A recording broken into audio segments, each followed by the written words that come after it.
Facebook and Twitter with Good Day Dakota. Well, it's 5:37. Welcome back. Thousands of children suffer some type of abuse or neglect every day. And in 2018 alone, there were over 4,300 reports of child abuse just in North Dakota. What many of us don't know is what happens when that report is made. Does the child have to talk to authorities? What if they fear that nobody will believe them? Well, in this week's segment of Raising North Dakota, I'll tell you about an organization that is crucial in helping every child and family through any traumatic situation. When it comes to helping a child through trauma, such as physical or sexual abuse, neglect, or witnessing violence, the approach is crucial. The 60s through the 80s, it was really going through this process of multiple interviewers, as well as people who were untrained in talking to children. So they were being treated as though they were adults, or even possibly being treated as though they were criminals. But fast forward to today, and that approach has changed drastically.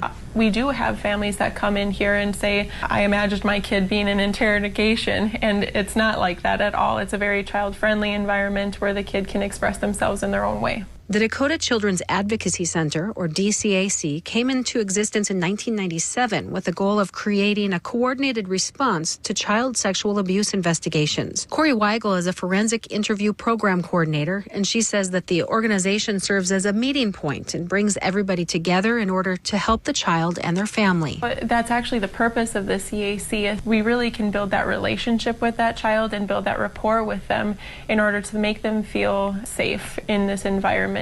A forensic interviewer like Weigel interviews the child and gathers the information.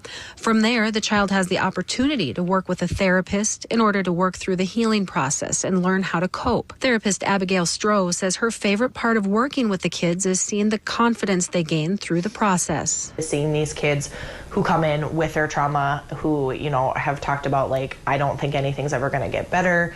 I don't feel like anything's going to change. This is going to be with me my whole life.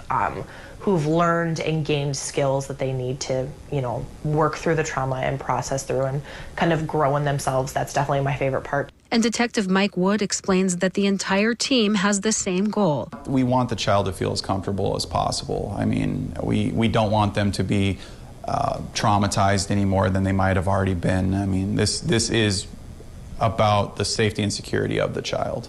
I think for them the biggest thing is feeling like somebody is listening and, hearing them and believing them, and that really helps the healing process. Now, DCAC is one of 3 children's advocacy centers in the state, and they all work together in order to ensure the safety and the well-being of kids from all corners of the state. So be sure to join us in the